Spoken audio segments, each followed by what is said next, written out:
আজি আমি extra tips শিকিম চাব বাক্য এটাত আফটাৰ বা বিফোৰ এই দুটা শব্দৰ পিছত যদি মেইন ভাৰ্ব আহে তেন্তে এই মেইন ভাৰ্বটো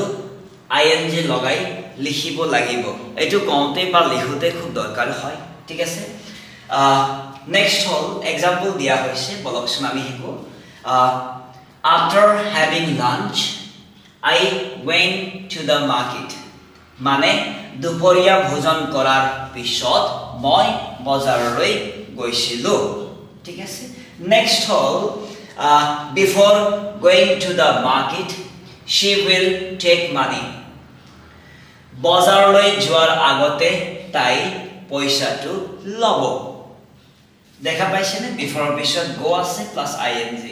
after পিছত have আছে প্লাস ing তো এনেকুৱা ধৰণৰ টিপস পাবৰ কাৰণে আমাৰ চেনেলটো